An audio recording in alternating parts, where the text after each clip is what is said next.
Hello everyone, my name is Drew Sukup.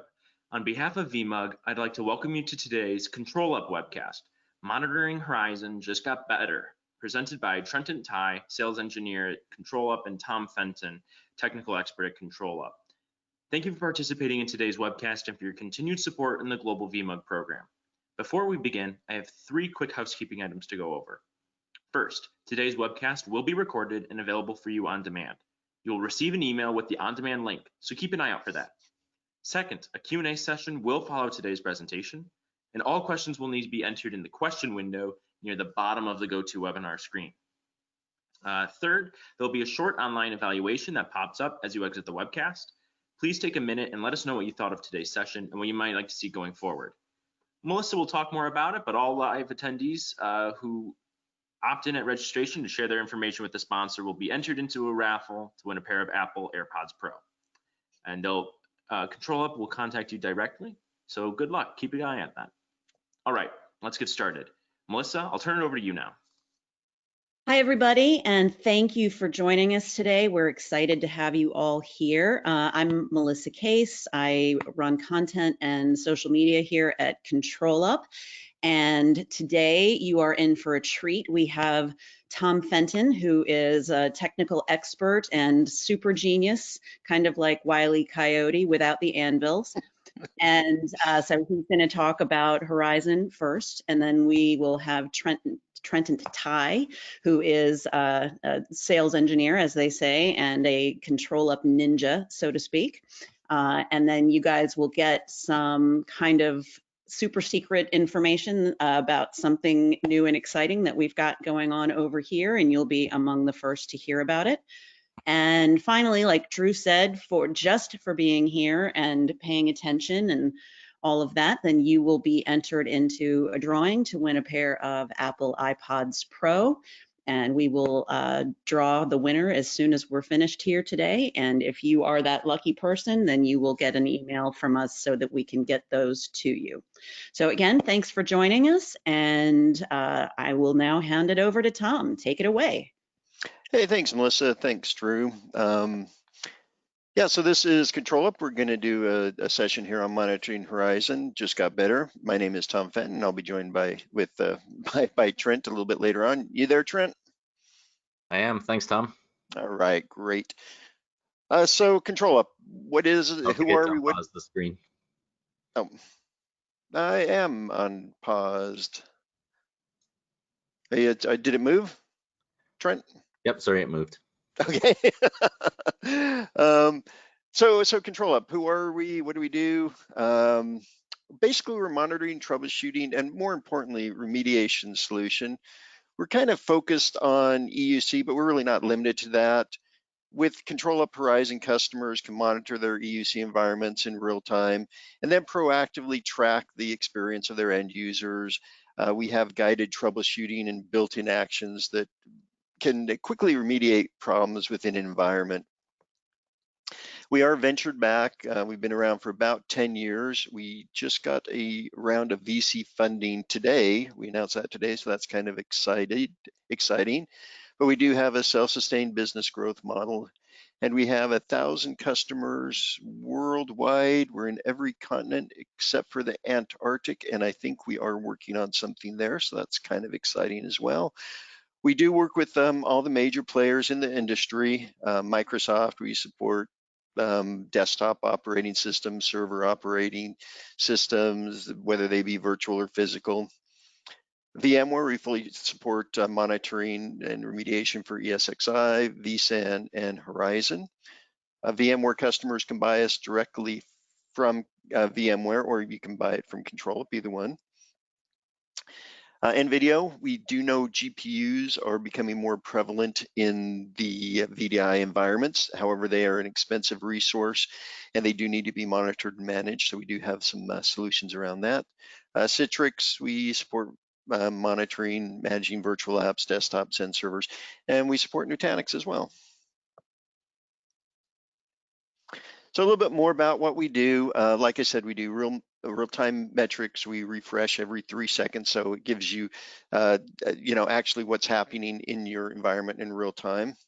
We do remediation. This can be done with script actions, or it can be automated when an error, an anomaly is detected. Say a metric passes a certain threshold, we can configure a trigger to execute an action. This can solve a problem, or it can gather more information, context around the problem, so it allows you to troubleshoot a little bit easier.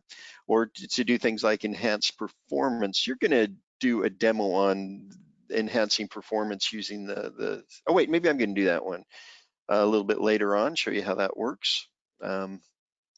We have color-coded columns in our dashboard, makes it real easy to spot issues that need to be addressed. These columns can be sorted and grouped, and it basically gives the administrator a fast, real-time heads-up view of what's happening in your environment. We do have a really good relationship with our community. They give us feedback. Tom, we're still on the overview slide. Not on the what we do slide? Nope. All right, how about now? Yep. All right. Yeah, so let's see. Oh yeah, we engage with the community, and we're always looking to facilitate that feedback with them. For example, Trent, he just got done doing some integration with FX Logics and app volumes in the product. That automation, really important. We want to work towards a self-healing, self-managing VDI environment. And we collect historical information as well. We take these real-time metrics, put them up to the cloud, and so you can go through and do capacity planning, make sure you aren't over utilizing your resources or underutilizing your resources. So this is what our architecture looks like. It's pretty straightforward and actually real simple. All you do is download a single executable MSI file. You can go to ControlUp.com and download it, install it. Most people can get it up and running in 5 minutes, but if you do have problems, you can reach out to us. We'll be more than happy to help you get up set up with that free trial. We do have agents that run in physical servers or in virtual desktops. We have APIs that reach out there so you can monitor your UAG or your Horizon connection server. Like I said, the information for historical purposes is uploaded into the cloud, so you don't have to worry about having, gigabytes of storage available for that historical information. We take care of all that for you up in the cloud. Single executable, and our database for the console runs in RAM, so it's very quick. And you don't have to worry about setting up an SQL server or things like that. But what people like to see and what we like to do is demos. So let's dive right in. I'll do the first couple demos, then I'll pass it over to Trent. About it, first I'll talk about basic nuts and bolts of it: performance monitoring, optimization. We'll do some automation stuff with it. Show you Horizon integration, how we do the metrics, the instant clones, RDSH, and some management actions. Then I will turn it over to Trenton for some automation stuff. He has some. Did you get that one automation thing? I know you were working on it with the screen recording. Did you get that up and working, Trent? Yep, it's working. Oh. Yeah, that is way cool. So every time I see that, I really enjoy watching it. But let's dive right in. And to do the demo, I'm actually going to use a VMware feature/product, a test drive. And if you guys want to use ControlUp on test drive, just drop us an email or talk to your sales guys. They can get you set up. And if you haven't used test drive before, it really is a cool sandbox environment that you can use it. I wrote a article about how to use it with ControlUp. Hey, Trent, would you mind throwing a link to that in the questions Q&A so people can go to that if they want? You got it. Yep. And with ControlUp, we've written you can do whatever you want with it. You can go wherever you want with it, which is cool. But we've written some walkthroughs on it. I think we have 17 different walkthroughs. So you can actually do a lot of the stuff that I'm doing here if you want to get some hands-on with it. So this is the ControlUp console. This is the one that's running on a Windows system. Like I said, 5 minutes to install. Right now, I am looking at, let me go ahead and take a look at the hosts. You can take a look at the host machine sessions up here. You know, the host information gives you the basic information, you know, what kind of servers you have. And then we have this stress level that you know, we take various metrics, combine them, consolidate them. And so if we think you're having issues, then this stress level is going to be red. These are configurable, so it matches your environment. We know not everyone has the same stress indicators and things that they worry about. You can see that I actually have a couple hosts that are having issues here, and we'll come back in just a bit and take a look at those. You can also take a look at your storage. The IOPS, these are all the data stores, whether they're local or shared storage. And one of the I don't know, one of the silly things I do is when I'm looking to deploy a new VM in where, and I just need to know where to put it, the space. You know, force of habit, I just come here and see who has storage for it. But what most people tend to do is use us in a VDI environment, and I will go ahead and take a look at one here. Oh, I'm sorry, that's the hypervisor EUC environment. It's real easy to add a EUC environment. All you have to do is go up here, click Add EUC Environment. From the drop down, choose VMware Horizon, give it a name, give it a URL to the connection server, and within a minute or two, it gets all that great information from it, and it feeds it in. And I'm going to take a look at the Dallas one with the ControlUp desktop pool there, so we can see all the machines, all the virtual machines running in it. Let me try this guy here. Yeah. So all the virtual machines running in it, you can go to sessions, and it'll show you everyone who's logged on, what machine they're logged on to, the idle time, you know, basically all that great information that you need to know. We do support monitoring, you know, instant clones, link clones, manual pools, physical desktops if you have those as well. So in the EUC environment, we do get information from the connection server. I'm going to go up here and take a look at the connection servers. You can see that I have 2 of them here. Gives the overall health of them. It doesn't look like either one of these are stressed. However, one of the connection servers has a lot more active connections than the others, 70 versus 1. So that's maybe something we want to take a look at, maybe do something with load balancing there to get that information out. We also support all your licensing information, so you can see what you're licensed for and what you're not. I do have 3 different pods here that I'm looking at, so we do support multiple pod monitoring. So let's do kind of a walkthrough here. I noticed up top here when I went to host that one of my hosts was having a high stress level. This guy right here, and if I click these 3 dots, it tells me why it's having this problem. It looks like I'm having some disk kernel latency, some disk queue depth latency, and we have this guided walkthrough that's a virtual expert here. So we call it just following the red dot. So I can go ahead and click on the host, and it just keys in on that one host so I can figure out what's happening with it. Looks like we're having some issues with the disk kernel latency, disk read latency. You go ahead and click there. Again, following the red dots, I can go to machines. And so I went from the hypervisor to the machines running on the hypervisor with 1 click. And then I actually sorted it by the issue that we're having here, which is, you know, some disk issues. And the machine that's having the problem is this guy right here. which is good, but let's see if we can get some more information on this. So I'm gonna go here, sorry, go here, follow the red dot. Come on, my clicking is just a little bit there. I'm gonna expand the stress level for this one machine. So we're just keying in on the single machine.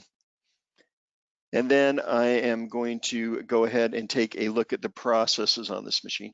And that's one of the real beauties about ControlUp is we take a holistic view. We don't just look at the virtual machine, the metrics on the virtual machine. We don't just look at the metrics from the hypervisor, and we don't just look at the metrics from the connection server. We combine all these into one so you can drill down, find the problem right away. And I think I found the problem here. It looks like I have a process, Dynamo EXE, which is a stress testing tool for disks. And we have a user here, CRT user 2 is running it. So at this point, I could send him a chat message and say, hey, what's up? Why are you doing this? It's causing issues, and maybe he'll come back with a valid reason, or maybe he's gone for the day and just doesn't know that he left it.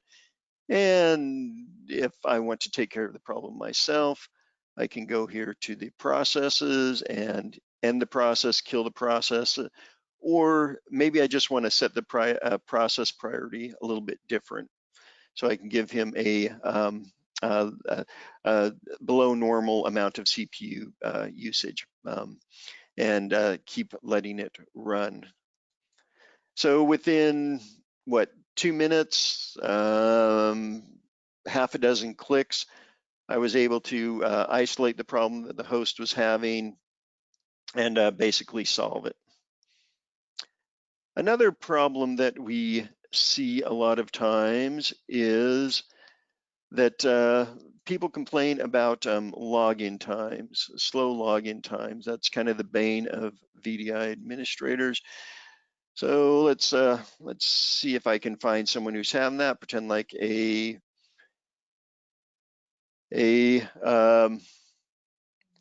user called me up and said, "Hey, it's taking me forever to log into my environment. You know, can you help me out? Can you let me know what's going on?"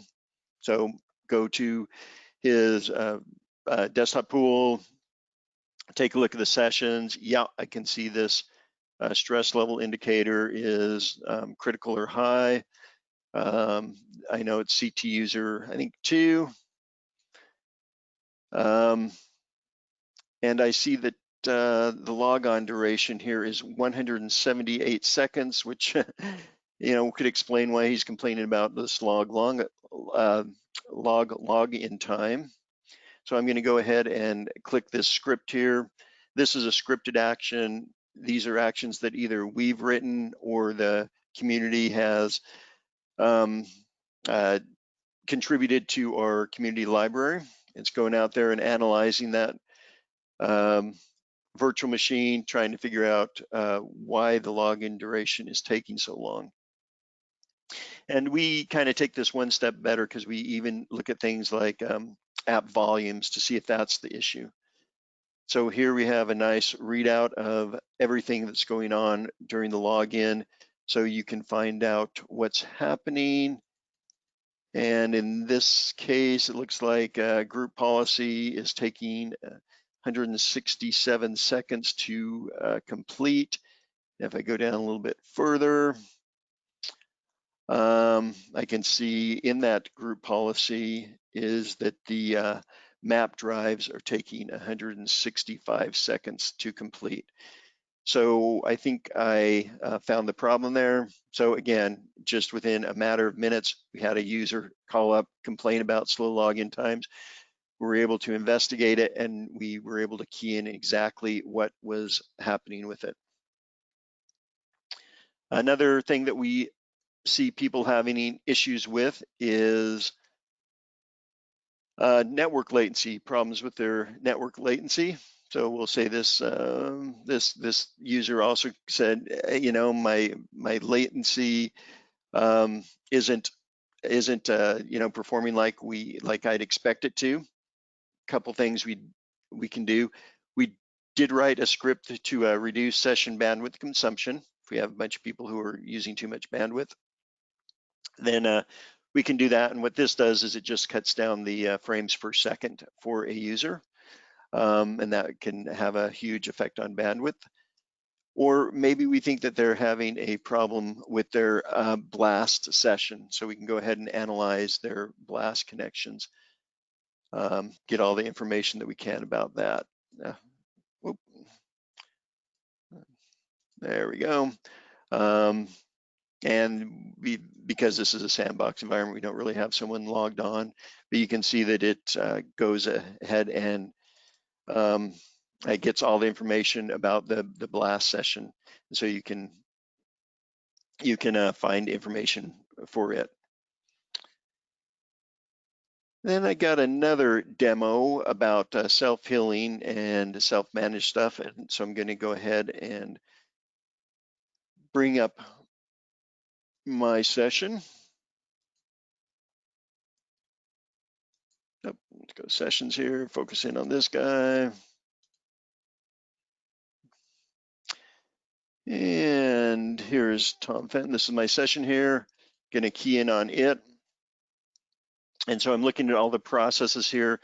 And so this user, which is me, I called up and complained and said that, you know, I'm just not getting the end user experience that I'm expecting. I'm seeing some delays there.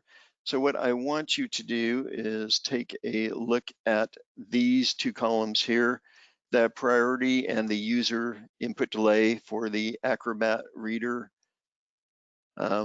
process that's running. I'm going to start moving this around, and you'll see that the user input delay is getting up, 16 milliseconds. We'll see, 932. Oh, and you see that it went from normal to above normal. This happened automatically.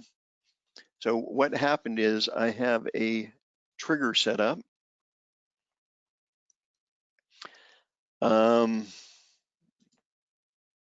Response CPU, and it's a record type as process. And what I'm looking for are two conditions to take place. The first is the user input delay is greater than or equal to 15, and the name of the process is ACRO-RD32. And when that happens, and then I give it a scope. Which folder do I want to sit and monitor? And when this happens, I'm going to go ahead and run an action, and I'm going to set the process priority to above normal. And that's the name of the trigger there. So that's the way you can help your users without having to actually interact with them. This is the whole thing that we're kind of shooting for in the industry, is self-healing, self-managing.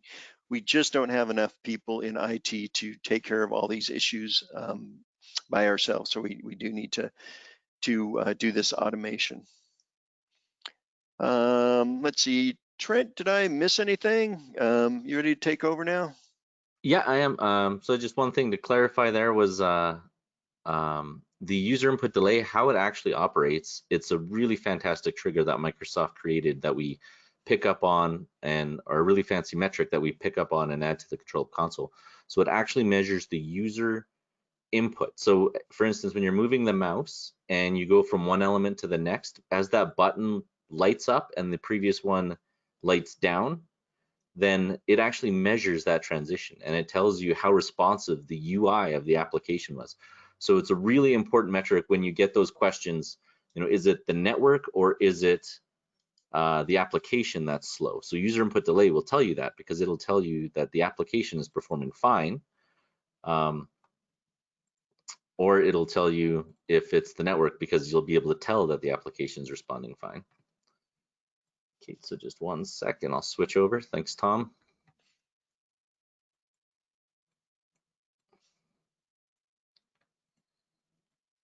Yeah, and you can define those triggers. I mean, just using any number of sources. I mean, we have a wide range of trigger mechanisms that can set it off. All right. Okay, so I'm back, and where am I? So we talked about Horizon, we looked at some of the metrics, or I guess we'll go back to you for the integration, instant clones, and management. So I'm going to touch on resource optimization, automatic remediation, and augmented troubleshooting. So this is mostly using the ControlUp automation engine here to actually resolve a lot of what we can do or augment your ability to understand a problem or even automatically resolve it. So I'm going to start with resource optimization here.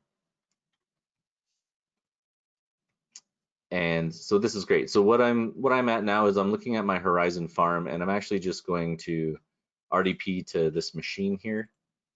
But this works for all different types of protocols, whether it's Citrix or VMware or RDP itself. So I've got a session on here, and I'm just going to launch Chrome just so I know which one it is. And if I'm looking, ControlUp actually has metrics here to actually show you which applications are running as well. So for instance, I can see like I'm running ControlUp in this particular session. I've got Calculator in this session, and I've got Explorer in this one, which would be this guy. So as I'm launching Chrome, we can actually see Chrome will pop up if it decides to launch. Okay, IE will work. Okay, and then within 3 seconds or so, ControlUp will pick up on that change and show me where I am. So okay, so it's this guy. So I'm going to double click into this session, and what we're going to see is that I've got a user here who's running some applications. He's currently below normal. His working set's 314 megabytes. So he's consuming some memory. He's consuming some CPU across the normal sessions. I'm actually just going to do a fresh session. So let's just back that up. And let's go back in.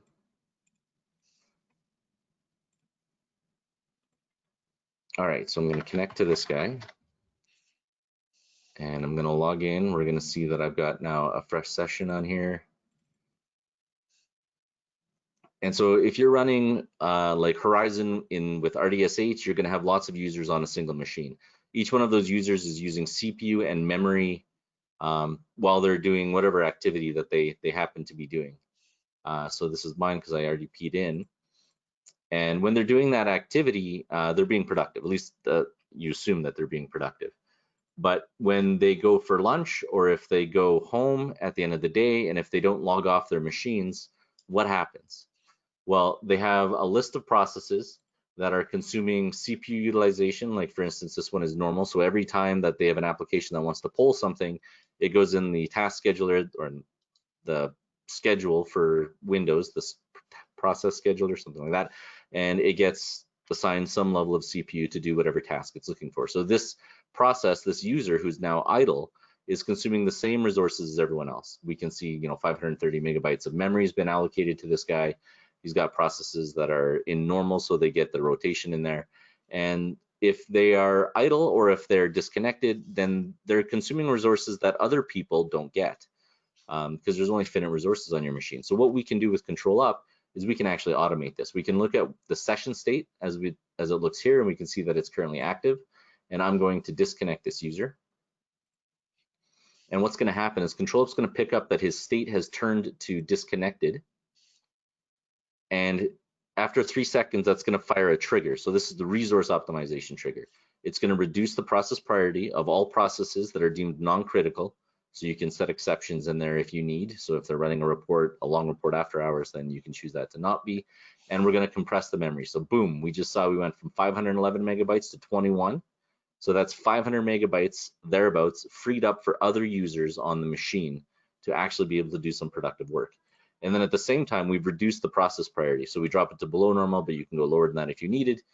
But what below normal does now is that it will now go at the bottom of that list of processes who get CPU cycles. So if it has to skip it for 1 or 2 or 3, so that way the normal processes get it, so be it. And what that does is that gives more processing power back to other users on the machine. And of course, we work in the reverse as well. So if I RDP back to this machine, what we're going to see is ControlUp's going to pick up that the state has now been changed to active, and it's going to readjust all the process priorities back to normal, or at least what they previously were. So if you had adjusted a process priority to above normal or something like that, ControlUp will actually change it back to that previous setting. And we can see the memory working set has now increased in size. So as it picked up its active state, Windows, the processes are just paging in memory from the page file that was out there themselves. So now this user is back to being as productive as they were before they left for lunch or the day or something like that.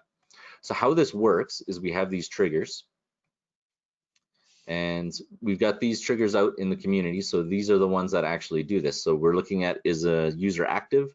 Are they active and they moved into an idle state? Or are they in a disconnected state? Or are they idle and they moved back to an active state? So if we look at the disconnected state trigger, we can see we went from active to disconnected. We were in disconnected for at least 3 seconds. We choose our scope. So for us, we chose the entire Acme environment, but you can choose just a subset of your environment if you don't want to optimize everybody. Switch that back. And then we run these 2 script actions. So we run adjust process priority based on the session state, and we run trim process working set. So these are 2 script actions that are available on the community. And when you actually enable these community triggers, they get downloaded automatically for you. And so if we look at the reverse, if we look at the active, so now they're going from disconnected to active, the only thing we need to run is adjust process priority based on session state, which because memory just automatically pages itself back in as it's needed, we don't need to do anything with memory. So we just need to adjust the processes. And then obviously this is the same if you're active and if you're going to idle. So for this one, we're using an advanced trigger, and we can see we're looking at session state is active, which means the screen's being remoted, and the idle time in minutes is greater than or equal to 60. So this is a 60-minute one, but if you want to reduce that, you can certainly go in here and change it to whatever you want. And then once that happens, again, same thing, we're running the same 2 script actions, and if we're going idle to active, now we work in reverse. We actually have a from state trigger, so we're looking at, is the idle time greater than 15 minutes? And does it move into this state where the screen is being remoted, so the session is active, and the idle time in minutes when it becomes active switches to 0. So once that happens, we adjust the process priority to go back to normal. So that's resource optimization, and just gave a quick demo of it because it's not really time-based, so it's really cool to see, and it's really effective. We've found lots of customers who've benefited from this. So Trent, yeah, back in the day, we used to power down machines and then power them back up to save CPU cycles. So this kind of does that in a way without having that boot storm issue when everyone powers back up, right? Right, this is doing it on a per user as opposed to a per machine basis. So right, different kind of targets, but yeah, same sort of concept. So now I want to get into augmented troubleshooting, or sorry, automatic remediation. So this is when you have an issue in your environment, ControlUp picks up on that issue and then solves it for you. And obviously, as techs, we all want this in our IT world. We all want the technology to solve the problems for us. And so we've been able to identify in ControlUp while working with customers certain scenarios where we can actually effectively help automatically remediate issues in your environment. So for instance, I'm looking at all these machines that are in our Horizon environment, and I can look at the Horizon state. And when I'm looking at this, I can see that there's different states that get grouped by ControlUp automatically. So I can look at there's machines that are being provisioned, the machines that are in maintenance mode, disconnected, available, agent unreachable, agent error needs a reboot, and so on and so forth, and no state whatsoever. And so what this is telling us is we've got some machines here that are in some level of stress. They need some help.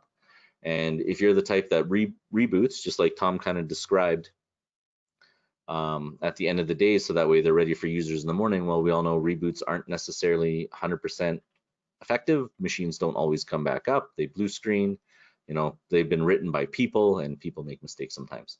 And so we end up with machines in these type of states. And what we can do with ControlUp is we can actually pick up on these states. So if I'm looking at triggers here, I actually have 3 triggers that escalate my level of effort to resolve what's wrong with these machines. So I'm looking at machine records, so the computers that we're looking at, and I'm looking for them to be in this state. So I'm looking for this collection is true. So if you can just follow me logically, this will make some sense. We're looking for that Horizon agent state, whether it's agent unreachable, in error, and I'm using the asterisk with error, which means if there's any text before it, then it'll capture it. Unknown, already used, or domain failure, and we want the machine to not be in maintenance mode. Presumably, if maintenance mode is true, someone has manually turned that on, and thus we shouldn't be touching it because maybe someone's working on it. If the VM is powered on and if no one is logged into it, aka user sessions are 0, if all of this evaluates to be true, then we move on with the trigger, and we're focusing on our Horizon folder. And then what we're going to do is we're going to restart the VMware Horizon agent. And so what this does, this action here is just a simple script action, net stop, net start. And so we do that for the first 10 minutes after a machine hasn't come back up. And let's say the agent doesn't solve the issue.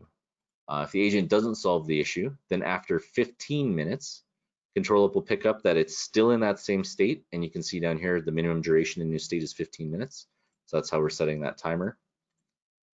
Same thing, we're looking at the horizon. Next, we're just restarting it. And we're trying to restart it gracefully. So we're restarting the computer with the ControlUp agent. So just to, shut down -R and see if that brings it back up.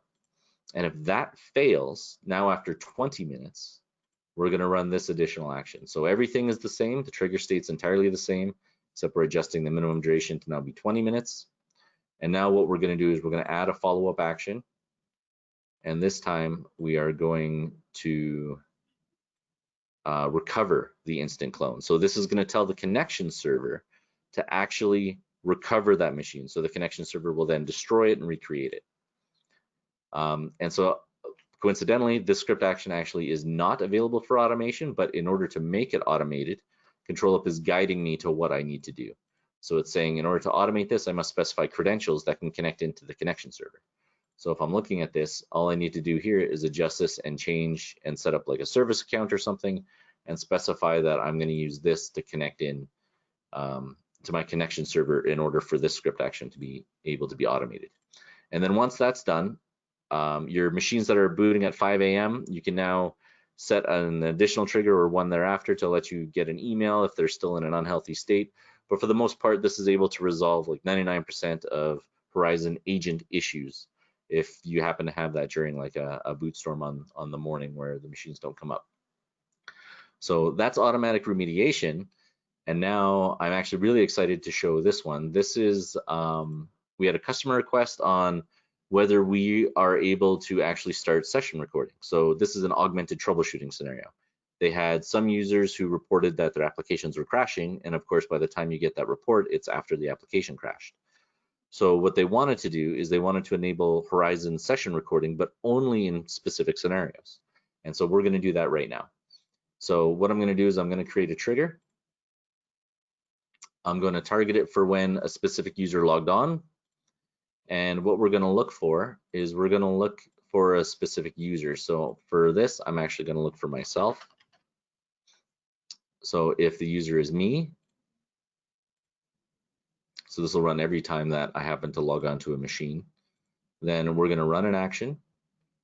And we actually have these script actions. I think they're going to get published right away here, but VE start Horizon session recording.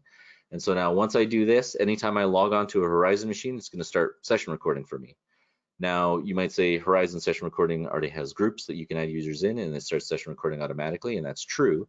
But for this particular customer scenario, they wanted to be able to run session recording only when a particular application was launched. So they would launch a desktop, and if they didn't launch this particular application that was prone to crashing, they didn't want to record it. For multiple reasons, privacy space or something like that. So what we can do instead is if we set an advanced trigger on the session, we can actually say from this state to this state. So what we want is we want the active application to be, let's say, Internet Explorer.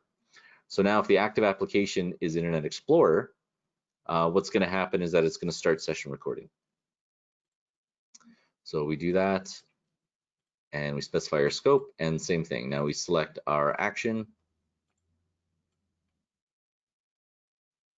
and we can say VE start session recording. So boom, now session recording is going to start automatically if Internet Explorer has been launched as a process. And so this way we can now trim that down so it's only, we're only augmenting, we're getting that additional information so we can look at what's causing that crash through session recording now. And to give another example of kind of what that looks like, if I look at myself here, and I believe this is me, I can actually just start it even manually.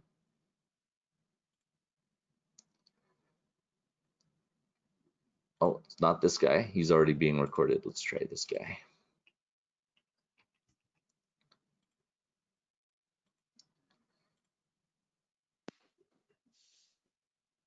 All right, so it so happens that there was an error trying to start this one, but that's fine. So that's how it operates. So now we're able to actually start session recording and start all that, and we're able to work with our team at VMware on getting this feature enabled. So we're very excited about that, and we think that's really great. So that's resource optimization, augmented troubleshooting, and automatic remediation. Those are 3 types of automation we think ControlUp is really good at helping you with. So all that said, I want to switch back to another tool that we have within our toolbox to actually help you ensure your environment is up and running and it's stable and it's, you know, everything's available for everybody.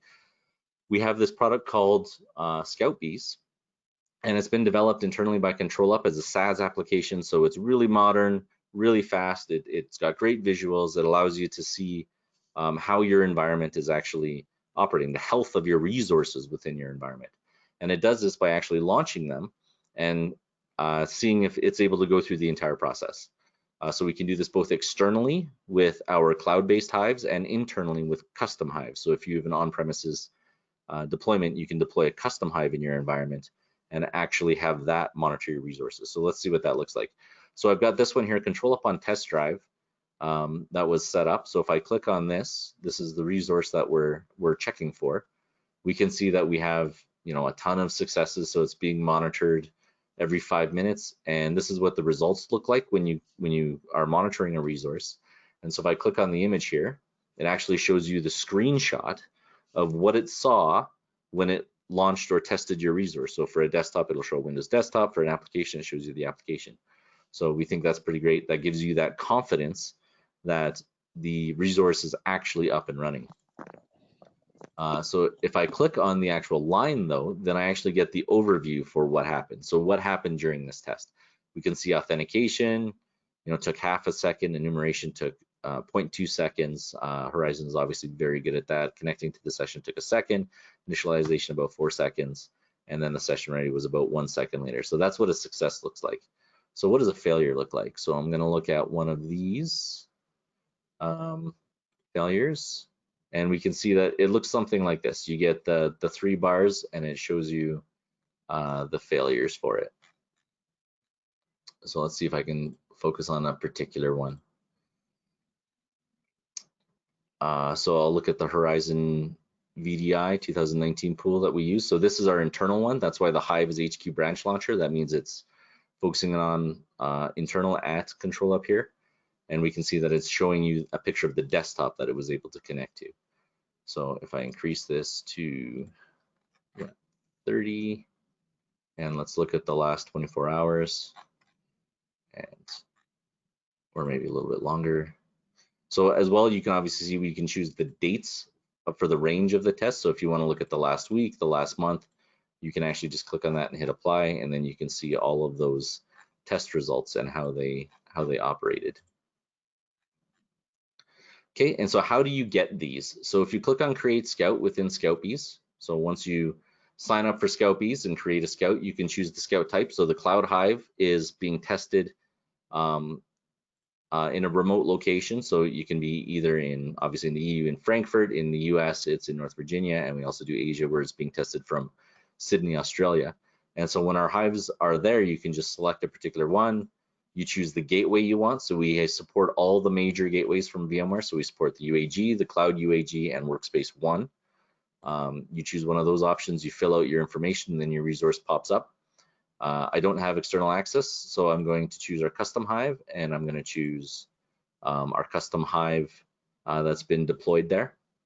And I'm going to choose our connection server because I want to test that. I know that this is it.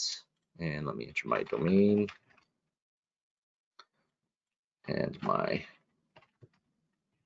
resource name, my username. And now if I hit get resources, it's going to query the connection server and show me all the resources that we have published for it. So now if I want to test the 2019 pool, I can run it every 5 minutes. I can name this Trentent's Desktop 2019 Scout. And then after you create your Scout, you set your alert policy. So if something fails, what do I want to be alerted on? So this is our list of conditions. You can obviously choose a whole bunch of different things. So let's choose that the status is equal to failed, and if the fail reason is equal to error, but obviously you can specify any failure reason you want, and obviously we do and or statements, so there's Boolean logic associated. And we don't want it to just fail once, because once might just be a fluke, right? And potentially a network issue. We're going to check it for 3 subsequent failures. So if it fails 3 times in a row, we're going to get an notification. And there's 2 different notification methods we support. So we can send you an email, kind of the classic one, or this one is actually really popular right now because a lot of us working from home, we all have these new communication platforms like Teams or Slack. By adding the webhook method, you can actually specify to connect into your Slack and get a message in your Slack channel. So you could have a special channel just for alerts, and using the webhook method, we're actually able to connect into that and send an alert when we start having these type of issues. And the same is true with Teams and other platforms that support webhooks.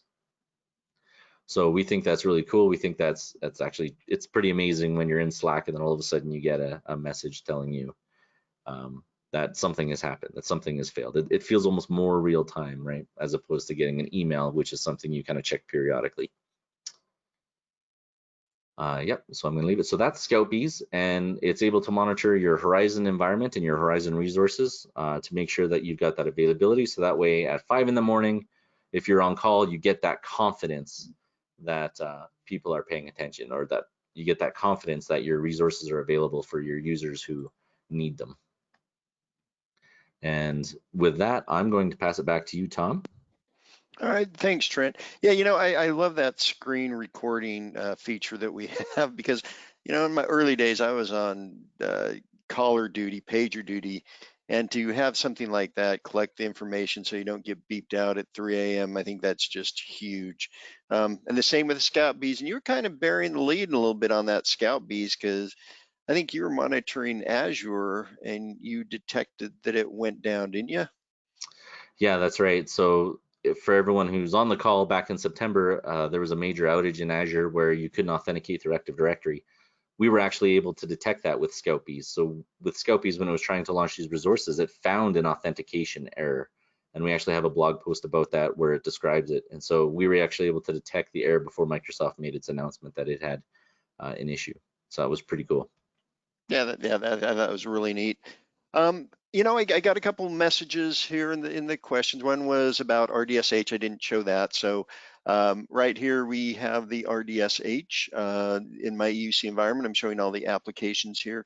Don't have anyone connected to it, but you can see that, you know, we list those out and tell how many people, how many active sessions, and all that information out it. And then I kind of have a question for you guys, and maybe you can answer in the chat. We have been giving away great stuff like Apple AirPods, whatever they're called. But what do you guys think about maybe switching that up and maybe giving you guys a Raspberry Pi instead? I know that VMware has the ESXi on ARM fling, which is, I think, 10,000 downloads. Is that right, Trent? Yeah, just recently they crossed that $10,000 threshold. So we're just kind of playing with this idea, and we've got a pretty good audience here. So it's just kind of an ad hoc poll. But me and Tom have been very excited about this new Raspberry Pi with the ESXi, and we're thinking about shifting our giveaways. So this one is going to be the Apple AirPods, but future ones we're thinking about giving away a Raspberry Pi with the built-in ESXi, ControlUp branded, sent out with an M.2 slot and all that other fancy jazz. Yeah. So if you think that's a cool idea, just shout us out. It sounds like lots of people love the idea. Are we getting some feedback on that? Yeah, we're getting lots of feedback. Yeah, that's great. And so, you know, we definitely can monitor those ESXis using ControlUp. And here I have a couple of those guys running. the Model Bs with 8 gig of RAM.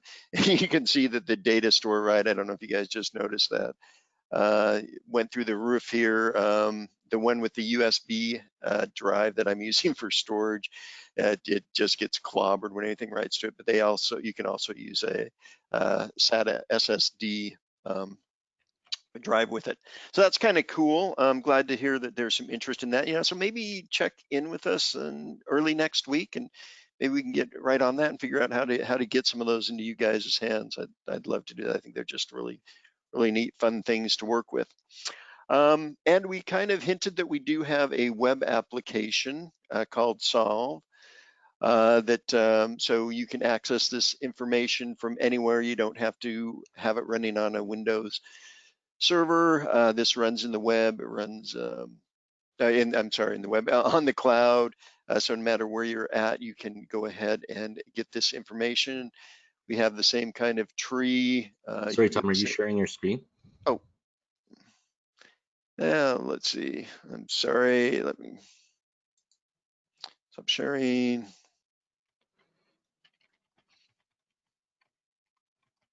You are not sharing, Tom. There we go. Yeah, I am now. Okay. So let me just give you a quick view here. So this is the app, or the Raspberry Pi that we're monitoring with ControlUp. You can see the data store is just horrendous there with 21 milliseconds when you use a USB device, but still cool devices. Here is the Solve. And this is the web app. It has a nice, modern interface to it. You can drill down, see what you need to see on it.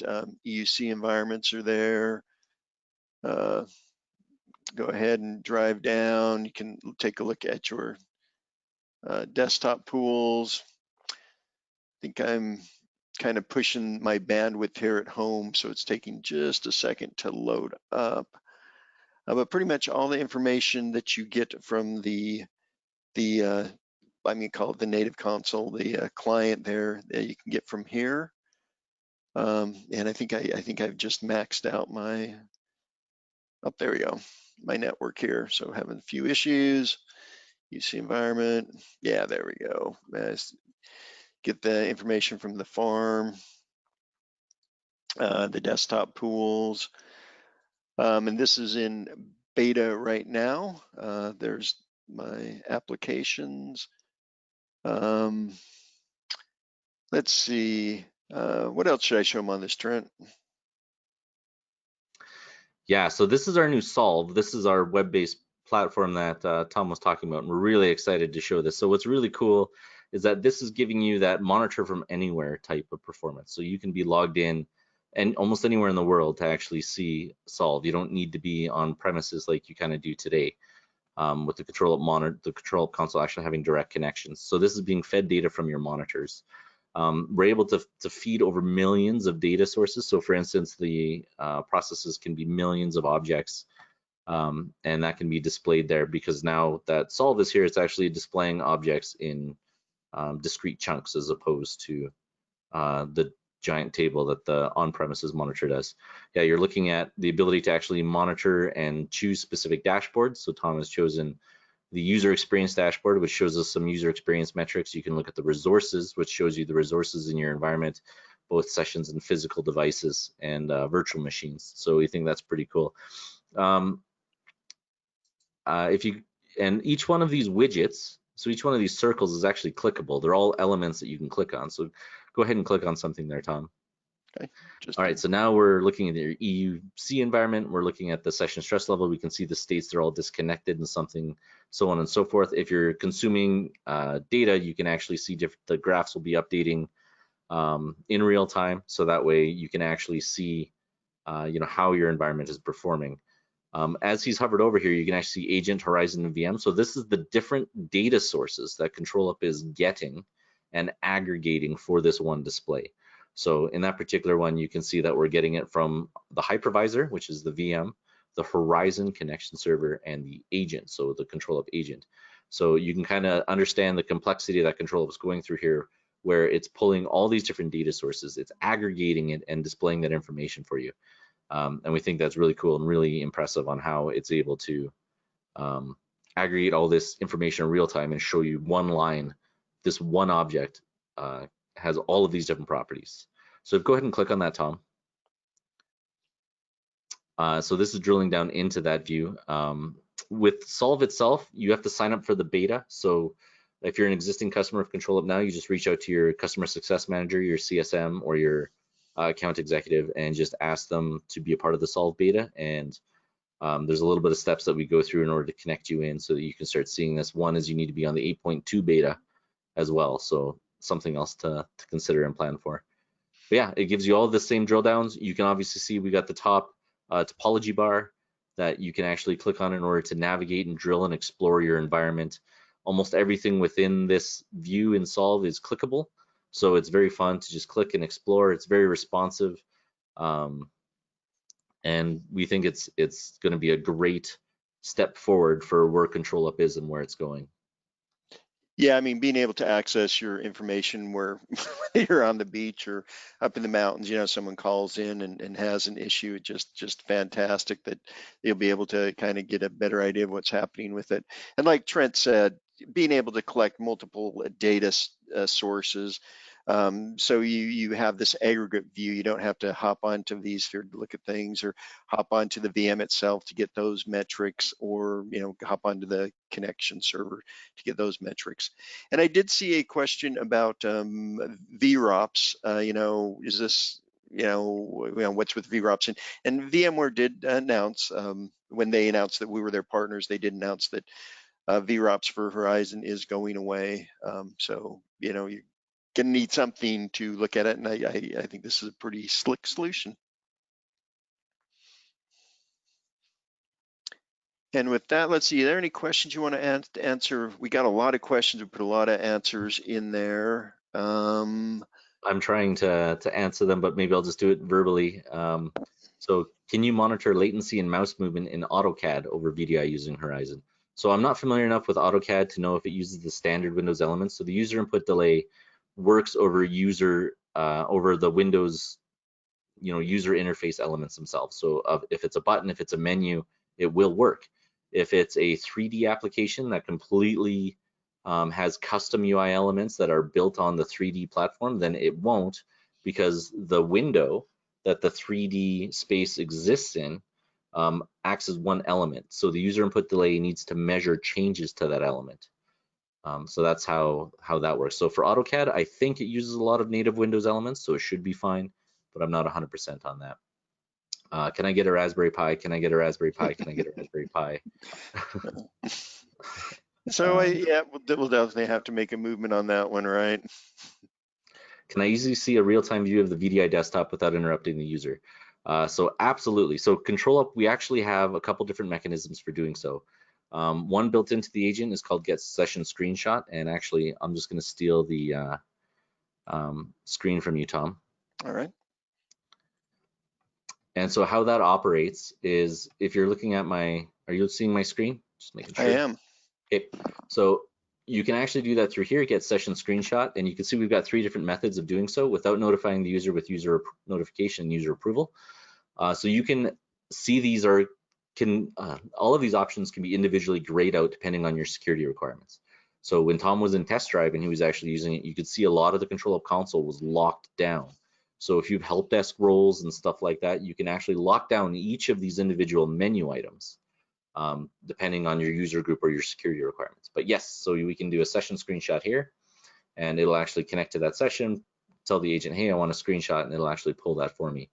As well, what we also offer, and this is new, it just got published the other day, and I've got a blog article out about it, is we can actually shadow sessions. So if you want to have full control of a session, you can actually choose to shadow the session. And I don't know if we have got the right, there's some prerequisites with group policy, so I'm not entirely sure if we have that set up in our demo environment here, but you answer these questions, true, false, and if you say yes, it's going to attempt to connect in and actually shadow that session so you can control the mouse and something like that. So we don't have it set up completely, so it was unable to complete, but yes, we do offer different options on shadowing and controlling user sessions.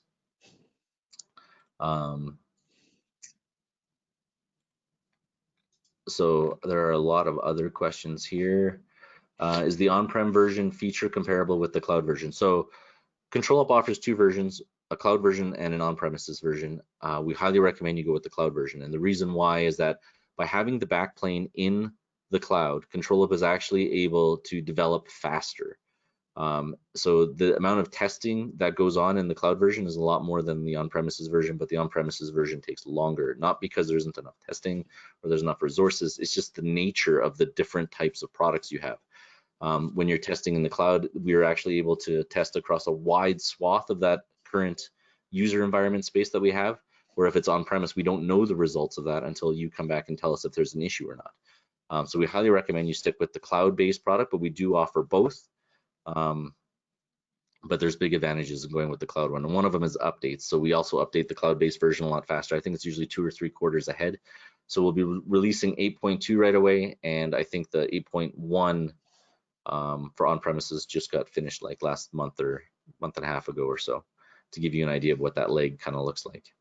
And we also have a question about purchasing ControlUp, whether they can purchase from us or from VMware. You can purchase from either one. And if you purchase from VMware, I think they do the frontline support. They have been trained on our product. And if they need to escalate, they will escalate to us, and we'll help them out however we need to. So here's a technical one I want to answer because it's fun. So can ControlUp differentiate between a locally installed application and one that is an app volume application? And the answer is we look at the processes, and we're able to discern processes based on things like the exe path on where they're launching. So if you have an app v application, you can actually see that it's an app v app because of the path that it is. Unfortunately, with app volumes applications, the filter driver there actually makes it appear like it's native. So unfortunately, we are not able to determine whether a particular application is native or if a particular application is an app volumes application. So unfortunately, that's not feasible in the current iteration of the console.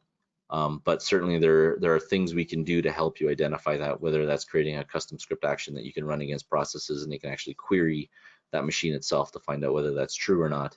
But natively in the console, it does not. Can we show the vGPU monitoring? So that's a really good question. I think I've shut down my machines that have GPUs on them. Yeah, let me see if mine, yeah, I shut down mine too. But can you, do you want me to share my screen where you can see what fields are there? Yeah, I was just getting there too. Okay, GPU info. Yeah, I'll look at the GPU one.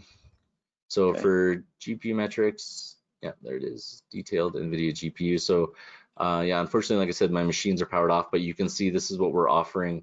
We show real-time consoles on like the number of GPU cores, the GPU architecture, GPU level. And the most beautiful thing is this works completely with Azure too. So any virtual machines you spin up on Azure that are NVIDIA based, we pull all of this information, and we can show you the real-time metrics on a per process level on how much GPU they're consuming.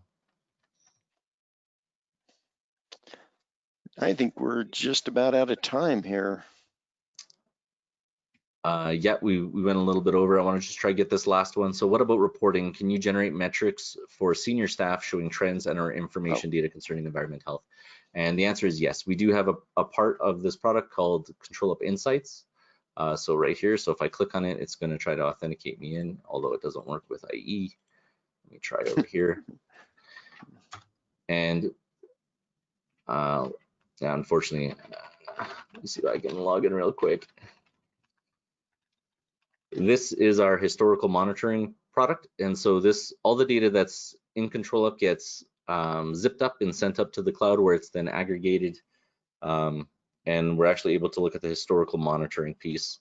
And we can show trends on there. So we can show your hosts, and we can do forecasts based on that. We can do sizing recommendations based on how your virtual machines have historically been performing. And I think that's over 30 days.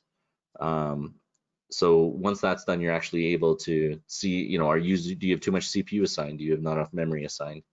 And so on and so forth. Let's see, I have mine up. I can show my screen real quick here. Perfect.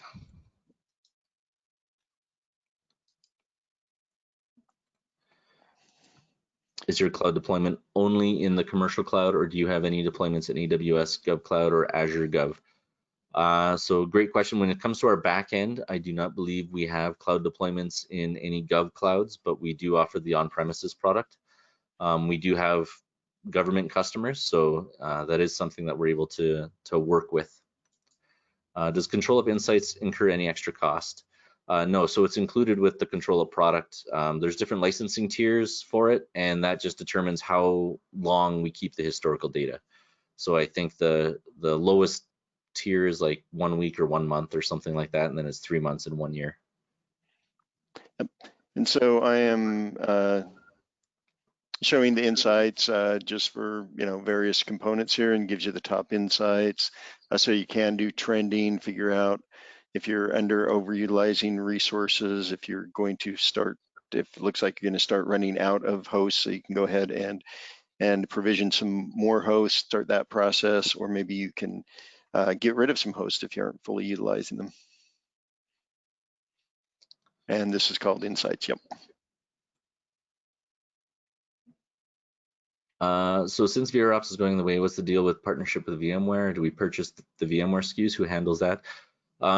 So the recommendation is yes, you go through your VMware rep for ControlUp licenses. Yep. Furthermore, in Insights, it can show you, by machine, if you can, right size them. For example, I have a couple machines here where I can remove a couple CPUs or get rid of some a RAM, free that stuff up. So yeah. Oh, this one's horribly oversized. Wow. Perfect. I think that wraps up the questions. Download it for free, controlup.com. Give it a go. And check back with ControlUp early next week about that ARM thing. Hopefully we can figure something out and get arms to the, I don't know. Yeah, we'll get you a different kind of pie for Thanksgiving. Oh yeah, I like that holiday pie promotion.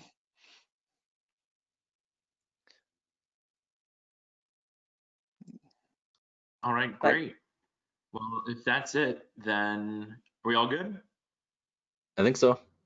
You're all good. We All will right, draw cool. the winner for the AirPods here in the next few minutes. And so good luck, everybody. If you are the winner, then you will be hearing from us soon. Great. And thank you so much, Trenton and Tom, for taking the time to speak with us today, and Melissa, of course. As a reminder to our audience, you will receive a follow-up email with the on-demand link from today's webcast. To find out more about the VMUG Webcast program, visit vmug.com and check out the education page. Please make sure to complete the short online evaluation that will pop up as you exit the webcast, and let us know how today's session went. And from all of us here at VMUG, thank you and have a great rest of your day.